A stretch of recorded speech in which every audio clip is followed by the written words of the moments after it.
Fortune is on his side, for one of his kind is sure to seek the Elden Ring, even if it does violate the Golden Order. Greetings, traveller from beyond the fog. Rest your weary bones by the warm embrace of the long-lost grace, and when your fate feels hopelessly forlorn, and you feel completely alone, may your maiden materialize from the mist, for your journey is certainly doomed without her. Her name is Melina, and she plays the role of maiden. The finger maidens serve the two fingers, and the two fingers in turn serve the greater will, acting as the corporeal messengers of the outer god's wishes. Therefore, it falls upon Melina and the other maidens to aid the Tarnished in their futile attempts to pursue the title of Elden Lord. Little is known of the finger maidens, but there is something about Melina that separates her from her peers. There is more to her than meets the eye, and it's no coincidence that Melina chose the very Tarnished who would inevitably rise above all the obstacles in their path. But who is Melina? What is her story? And is she, despite her amnesia, actually far more powerful and consequential than she could ever imagine?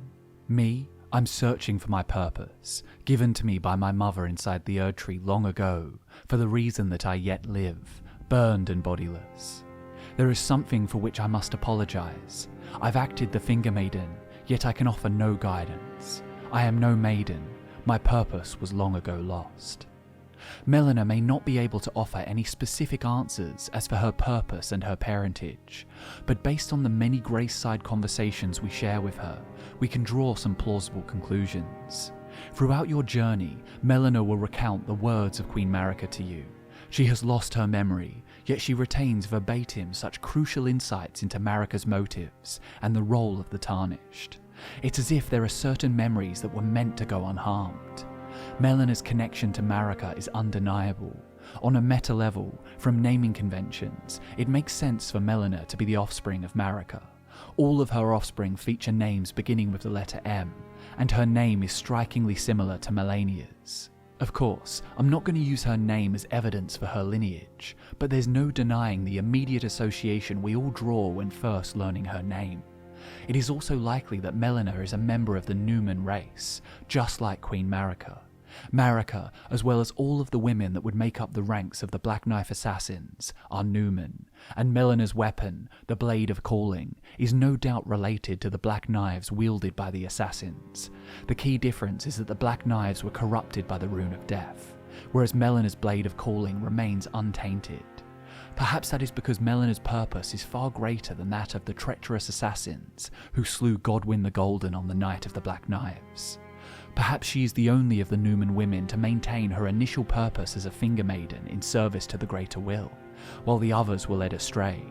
With these clues, we can begin to form the framework of the theory that Melina is among the Numen women who migrated to the Lands Between with Marika, and that she is in fact the wayward daughter of Queen Marika herself. If her purpose does exceed that of the other Numen women, then Melina must be favoured by the greater will. And if it is true that Melina is one of Marika's children, then she would be a demigod. While the other demigods warred for control of the Great Runes, Melina, whether she knew the reason or not, stayed true to the greater will's desires, and did not stray from the path of grace. So let's delve deeper into her purpose. Her role on the surface level, insofar as we Tarnished see it, is that of a guide. It falls upon Melina to lead her chosen Tarnished on the path of grace to the Erd Tree. In some regards, she is like Hugh. Queen Marika bound the blacksmith to one transcendent purpose, to forge a god-slaying weapon that one Tarnished may wield in the pursuit of becoming the Elden Lord. Without Melina, the Tarnished would surely fail. In Melina's own words, her purpose was given to her by her mother inside the Erd Tree long ago. While Queen Marika's motives are cryptic, especially since she removed the Rune of Death from the Elden Ring and banished her lord husband Godfrey, there is no doubt that long ago she served the greater will. Thus, if Melina's mother is in fact Marika, it would make sense for Melina to serve as a finger maiden. It would fall upon Melina to not only guide the Tarnished to the Erd Tree, but also to prevent any potential of the Chosen One being led astray by the frenzied flame. Of course, we know that Melina elected to burn the Erd Tree in order to secure the Tarnished passage beyond the Thorns, but this is not necessarily a betrayal of the greater will. Melina says the only way to stand before the Elden Ring and become the Elden Lord is to pass the thorns. My purpose serves to aid in that very act, so I'd like you to undertake a new journey with me to the Flame of Ruin, far above the clouds, upon the snow mountain tops of the giants. There I can set the Erd Tree aflame and guide you down the path to becoming Elden Lord. This may seem like an affront to the greater will, but it isn't, for if the Tarnished actually chooses to embrace the frenzied flame in the bowels of the capital, Melina will say, "If you intend to claim the frenzied flame, I ask that you cease. It is not to be meddled with. It is chaos, devouring life and thought unending. However ruined this world has become, however mired in torment and despair, life endures, births continue. There is beauty in that, is there not? If you would become Lord, do not deny this notion. Please, leave the frenzied flame alone. I ask you one more time. Please, seek not the frenzied flame. As one who strives to become a Lord, deny not the lives, the new births of this world. Those who would are not fit to be called Lord, when the land they preside over is lifeless." Melina may have forgotten who gave her purpose, but her principles remain steadfast. In fact, it seems the purpose given to her long ago was fulfilled in burning the Erd Tree. Her blade of calling has the following description: dagger given to one who set out on a journey to fulfill her duty long ago. The power of its former owner, the kindling maiden, is still apparent. The one who walks alongside flame shall one day meet the road of destined death. These words have dwelt in Melina's mind all her life, a riddle that is hers and hers alone to unravel. Upon burning the Erd Tree, Melina intones, "I have long observed the lands between. This world is in dire need of repair, and death indiscriminate. O Erd Tree, you shall burn. Burn for the sake of the new Lord. Thank you for guiding me here. The one who walks alongside flame shall one day meet the road of destined death. Goodbye." And with that, Melina's purpose is finally fulfilled. On the surface, it would seem that Melina is a loyal and obedient servant of the greater will, and of her mother, but there is much about her story that suggests she exercised free will. Melina took on the role of a finger maiden. Based on what we know about the Blade of Calling and of the Black Knives, it would appear that all of the Numen women who accompanied Marika on her journey to the lands between might once have been finger maidens, only they were corrupted by the Rune of Death, and the plot to betray the greater will. Queen Marika's potential involvement in this plot will be something we explore in detail in the future, but it's explicitly stated that Ranni was the mastermind of this plot. That would make Ranni and Melina opposing forces, and if we look at the two characters, there are some intriguing parallels between them. Both Ranni and Melina have marked eyes.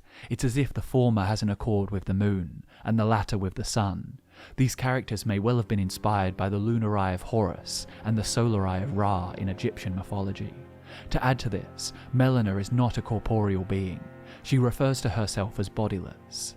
In the Night of the Black Knives, Ranni killed her body and imbued her spirit within the dole of the Snow Witch. Both Ranni and Melina are spirits without bodies. So what happened to Melina's body? Was it also killed on that very night? And if so, what is her spirit tied to now? Perhaps it is tied to the Erd Tree itself, and burning the tree not only fulfills her purpose of delivering the Tarnished through the thorns, but also frees her spirit from the tangible world. That would explain why she is burned and bodiless, and why she would inevitably meet the road of destined death. Melina walked alongside the flame, for she alone could gaze into the corrupting flicker of the frenzied flame without being overcome by it. Only she could channel a spark of this blazing chaos without creating a cataclysmic conflagration that would ravage the entire realm. Even the most devoted servants of the Greater Will and the Golden Order seem to know in their hearts that perfect order requires a touch of chaos. Enya, the Finger Reader, suggests that burning the Erd Tree may be a necessity. The realm and all life in ruins. Impossible events transpire, beyond the ken of the fingers. Who is to say that the cardinal sin must be cardinal forever? And the ever-brilliant Gold Mask, despite his unbroken silence, seems to come to terms with this reality as well. His mending rune of perfect order has this description: "The current imperfection of the Golden Order, or instability of ideology, can be blamed upon the fickleness of the gods, no better than men. That is the fly in the ointment. I believe that Queen Marika, despite her far-reaching power and influence, could not face the frenzied flame without the risk of betraying the greater will. Melina, however, this humble finger maiden, stripped of memory and emancipated from the knowledge of her royal blood, could repair the lands between without destroying it entirely. Like Frodo and the Ring, Melina is Marika's daughter, but her purpose required her to be shunned and forgotten. The greater will saw how fallible the Queen and her demigod offspring were. Marika shattered the Elden Ring, and the demigods wasted no time. They coveted the fragments of the ring and claimed the great rune shards for themselves. Just as the ring was fractured, so too was the realm. Melina was extricated from the megalomaniacal infighting, and for that reason, she was the only demigod who could be trusted to wield the ruinous power of the frenzied flame. With it, she could burn away the corruption of her squabbling siblings, and from the fertile ash, a new age, under a new Elden Lord, could commence. Melina was burned by the frenzied flame, and was able to channel it. Thus you would think she is a servant of the flame, especially considering the fact that the mark on her eye shares a striking resemblance to the Flame of Frenzy incantation. But I believe it is the opposite. She still guided the Tarnished to the Erd Tree. The greater will knows that a bit of chaos is essential to maintain balance, and Melina was chosen for this exalted purpose. This, of course, is only my interpretation of the information given to us. I may be wrong, but I love how open to interpretation Elden Ring's lore is. What are your thoughts? Is Melina a servant of the frenzied flame, or the greater will? Is Marika her mother, or is that one great big red herring? Thanks so much for watching. My name's Drew Mora, and I'll see you in the next one.